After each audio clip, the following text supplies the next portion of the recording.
who plays old games anyway?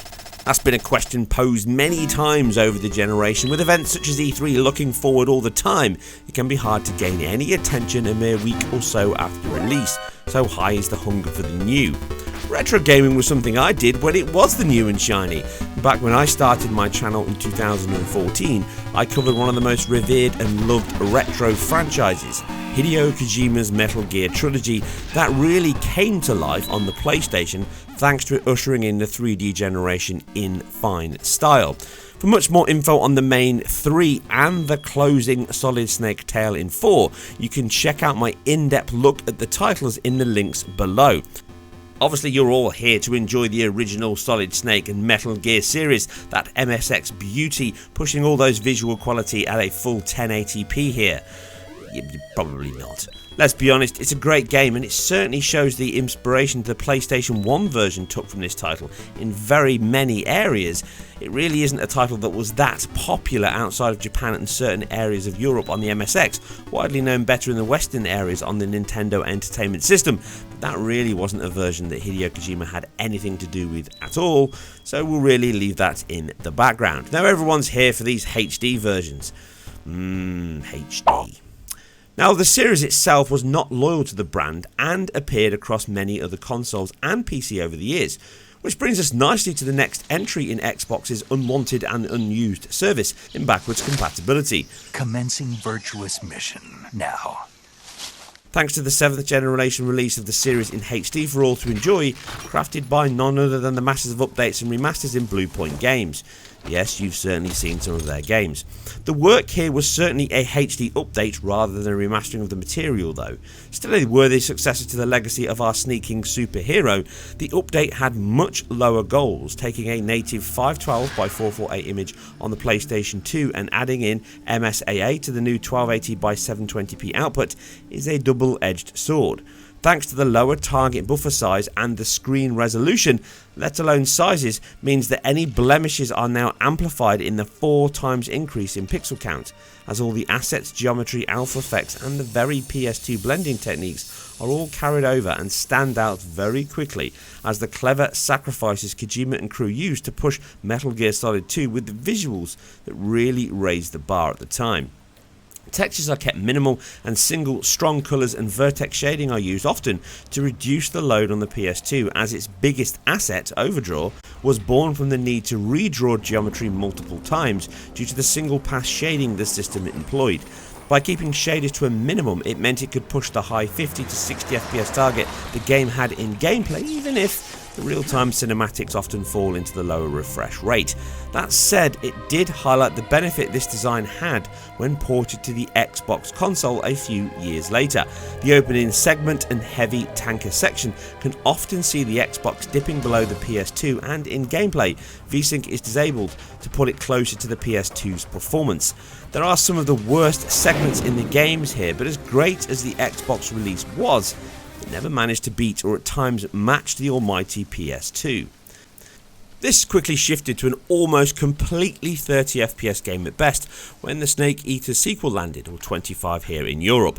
Now, one big reason being it was a PS3 targeted game and had to ship on the weaker PS2 by necessity, as Sony had not yet decided to turn the dial on the next generation.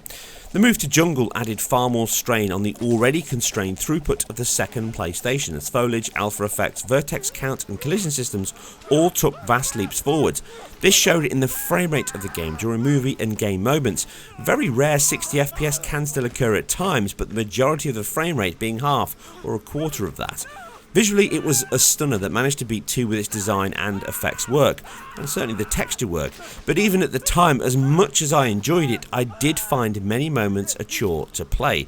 Check out the Fury battle in my retrospective video for a look at just how frame rates can go incredibly low, and they're certainly not a new thing. The same issues arise with the HD remaster. Increasing the resolution without remastering the assets leaves nothing to the imagination, and many surface details and groundwork can look very flat and muddy as you play. The image is far more stable thanks to the MSAA, which helps, as does the temporal IQ, due to both versions hitting 60 FPS far more often, but are still not a lock on each. Something we hope to see eradicated in these new BC versions on the Xbox and the Xbox. Stacked up against the X360 in the second release here, we can see right from the off the Xbox 360 can dip frames during the opening sections, dropping into 33 milliseconds in the heavy alpha draw moments, limited by the console's bandwidth. It can drop into 30Hz titles performance, something both BC versions never do, and from the opening segments here, which are some of the hardest in the entire game, the X never misses a beat, and the S model here is only a handful of 33 milliseconds away from following suit. This welcome increase in performance is obvious as you watch these moments, but gameplay was always far more stable, and as such, it will not affect to the same degree. Yes, bottles can still be shot, and ice cubes melt without any effect on that 60Hz lock.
Snake Eater was the real challenge though, and unlike 2, the game does not really get started stressing the engine until after the opening segments are done.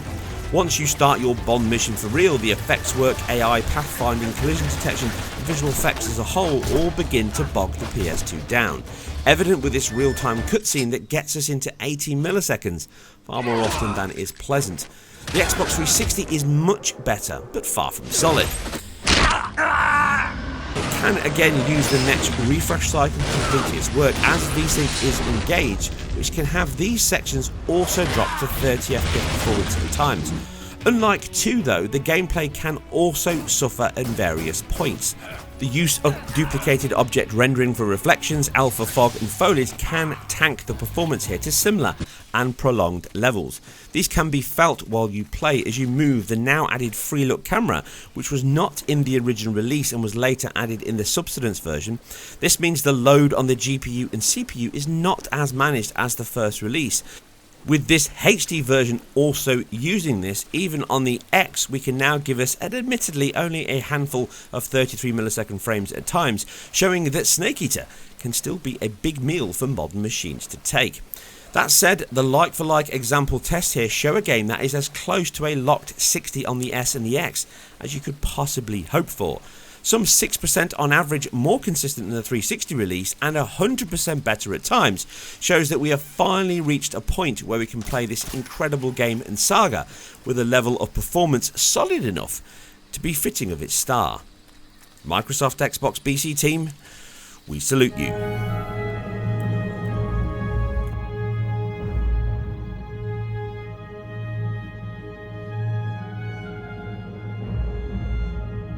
I will leave you with a few more moments of FPS analysis, and the details are all below if you wish to check them out, across all 3 generations of consoles and how it tackles Hideo's Battle of the Snakes.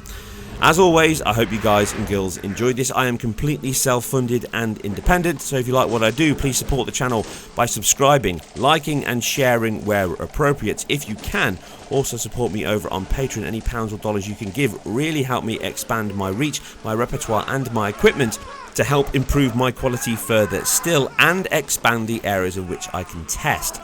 If you just like to read, you can read more on this and other articles along with many other people over on Rectify Gaming, and you can also follow and chat with me on Twitter.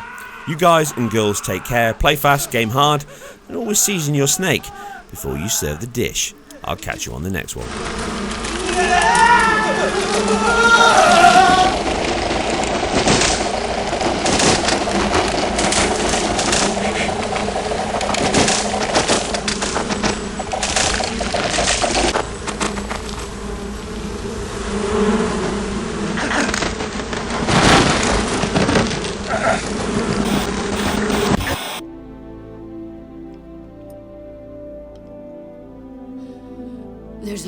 room for one boss and one snake.